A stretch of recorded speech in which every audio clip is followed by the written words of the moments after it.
Bienvenue dans la causerie de ce match entre, du coup, l'Australie et l'Irlande. Le deuxième match d'ouverture de cette Coupe du Monde. Nous sommes le jeudi 20 juillet 2023 à la Coupe du Monde 2023.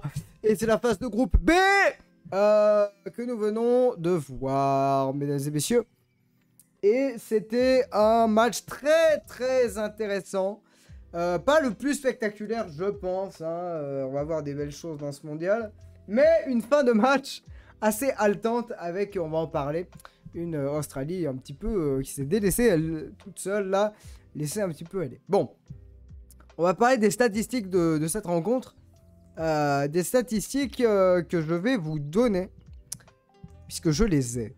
Et ça c'est formidable ça. On va regarder un petit peu les statistiques. Alors j'ai encore un petit bug très chouette de curseur, je me régale, j'adore ça, j'adore la vie. Mais hop, on va se les mettre là. Voilà, bon, vous avez donc les statistiques qui sont ici. Plutôt pratique. Par contre, j'arrive pas à décliquer mon truc. Voilà, ok, bon. Je n'ai plus de curseur, hein, si vous vous posez la question. C'est pour ça que je galère autant. Bon, on va faire avec. Secours. Alors, déjà, qu'est-ce qu'on voit à la fin de ce match? On voit qu'au départ, il y avait quand même... Ah oui, non. À la mi-temps, si ma mémoire est bonne... Il n'y avait pas autant de tirs cadrés. Il n'y a pas autant de tirs côté néo-zélandais. Par contre, les Irlandaises ont frappé beaucoup plus de fois au but en seconde période. Penalty de Catley, évidemment. Très bien frappé, Steph Catley, ce qu'il nous a fait. On a une précision des passes côté néo-zélandais de 80%. C'est quand même assez haut. Même si, elles n'ont peut-être pas été aussi efficaces qu'elles le voudraient. Mais le plus surprenant, c'est quand même la fin de match de l'Irlande. Malgré une précision des passes de 64%. D'un nombre seulement de passes de 251% et d'une possession de 37%. Parce que on a eu cette impression que pendant 20 minutes, elles avaient le contrôle du ballon et qu'elles pouvaient marquer à tout moment. Elles ont manqué terriblement de réalisme. Par contre, ce qui est intéressant de voir, c'est le nombre de fautes. On a eu beaucoup de coups francs. Beaucoup de fautes, finalement. Et c'est assez révélateur d'un match qui s'est beaucoup disputé. Notamment là, avec, je crois que c'était McCabe et Razo. Grande rivalité de cette rencontre. Les deux joueuses australiennes et irlandaises. Enfin, du coup, Razo australienne et McCabe irlandaise, excusez-moi. Donc ça, c'était pour les statistiques. Donc finalement, d'un point de vue statistique, le match reflète assez bien ce qui s'est passé. On a quand même une grande domination australienne pendant une soixantaine de minutes avant... Enfin, une 65aine de minutes, on va dire. Avant que l'Irlande prenne possession de tous ses moyens. Voilà ce qui s'est passé d'un point de vue statistique.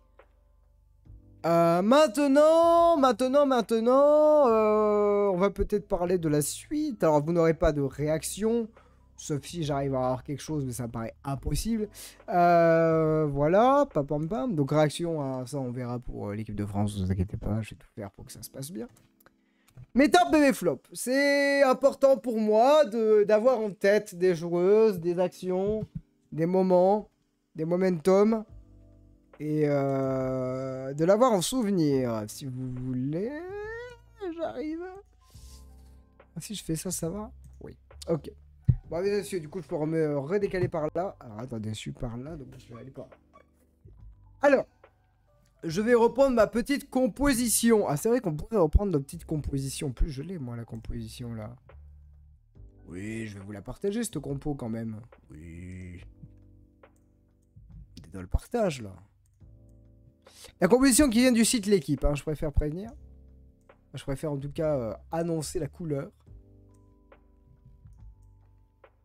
Alors, c'est pas le meilleur truc fait ever, mais c'est vrai qu'il y a un truc de l'équipe qui était mieux fait. Mais bon. On va partir côté australien d'abord. J'ai beaucoup aimé le match de Fowler. Elle avait une grande capacité à vraiment se débrouiller avec le ballon, à faire de très chouettes choses. Et surtout d'avoir beaucoup d'impact athlétique. On peut citer le match évidemment de Ford, tellement précieuse en attaque. Elle a été sur les côtés pour essayer de trouver les ballons. Elle a essayé de frapper, même si ça n'a pas fonctionné. Après, voilà, on a la capitaine Catley qui a mis ce penalty. Donc, dans les tops, je mettrai Mackenzie Arnold, pourquoi je ne l'ai pas dit. La gardienne qui, en fin de match, fait des miracles pour éviter toute catastrophe. Et puis voilà, moi je dirais Arnold, Cooney-Cross, Ford et Catley pour son penalty. Et après en flop côté australien, il n'y a pas eu grand flop, hein. C'était pas un jour sans. Même pour Vine qui a été un peu isolé sur son côté, c'était pas un jour sans. J'ai pas vu une joueuse un petit peu en dedans. Je trouve franchement que le collectif a pris le dessus. Il n'y avait pas une joueuse délaissée. Tout le monde avait un petit peu le ballon, si je ne dis pas de bêtises. Et on va partir côté irlandais maintenant. Même si, bon, du coup, je pourrais mettre ça sous ma tête. Si j'y arrive. Boung! Voilà. Comme ça, vous avez un truc plus agréable. Alors, côté irlandais, j'ai beaucoup aimé le match de Denise O'Sullivan, métronome de cette équipe. Hein, elle a vraiment donné beaucoup. Avec sa capacité à éliminer, on l'a vu en début de match, mais à temporiser au milieu de terrain pour trouver des solutions. Beaucoup aimé le match de Payne, notamment en fin de rencontre où elle s'est donnée à 1000%. Avec des grandes courses sur le côté comme ça. Finalement, Farrelly a été là sans être là. Sans vouloir mal parler, voilà, je ne l'ai pas trouvé exceptionnel. Dans le sens où Farrelly devrait être vraiment sur le coin, alors qu'en fait, c'est comme le rôle de piston qui devient plus important. On a plus vu Payne sur son côté que Farrelly, en fait, qui était en soutien. Et puis après, j'ai bien aimé le match de Connolly sur tous les copies arrêtés qui ont été faits. Et surtout le match aussi de McCabe. Donc McCabe, Farrelly, Payne et Connolly sont mes quatre favoris de cette équipe d'Irlande. Les flops, je dirais Sheva et Carusa qu'on a eu du mal à voir. Et Little John qu'on a eu du mal à voir dans le côté tranchant. Carusa qui avait quelques occasions et qui apparaissait. Et Sheva qui à chaque fois a manqué de lucidité soit dans les courses, soit dans les frappes. Donc voilà pour ce résumé. Même si encore une fois, faut pas trop être difficile, mais on a senti une équipe d'Irlande un peu plus coupée en deux. Avec des joueuses au-dessus et des joueuses un peu en dessous dans ce match-là. Alors que côté australien, on a plus cette impression que le collectif est dans une certaine forme. Voilà ce qui ressort, c'est-à-dire que chez les Australiennes, il y a moins ce côté, une joueuse a été en dessous, une joueuse a été au-dessus. C'est plus généralisé.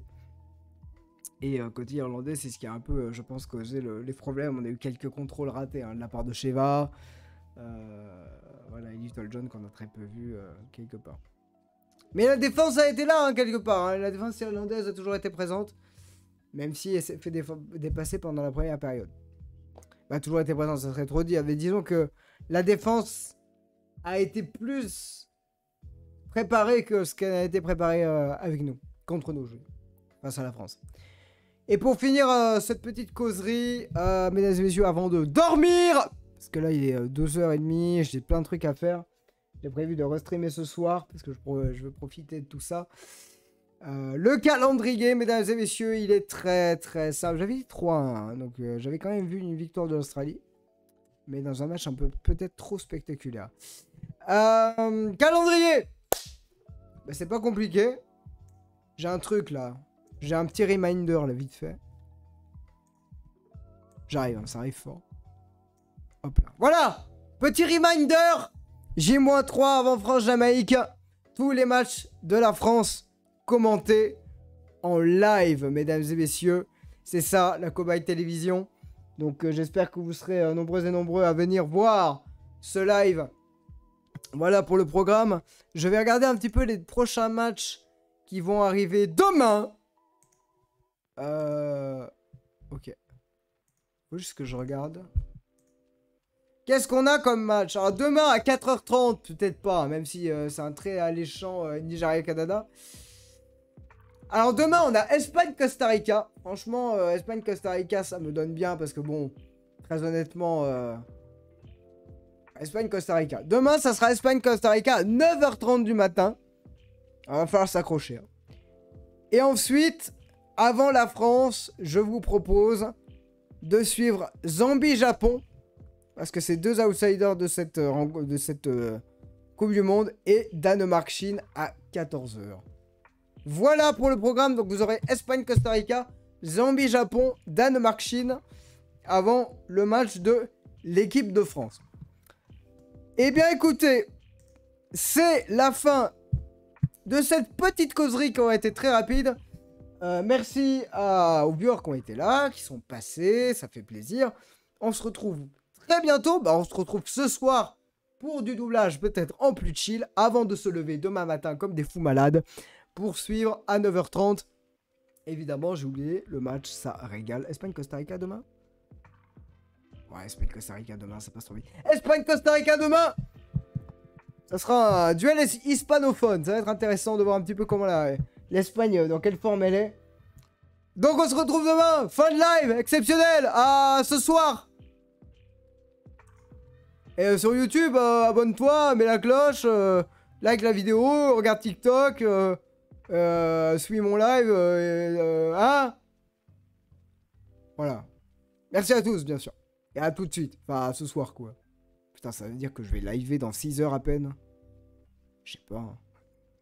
Ça va passer quoi vous?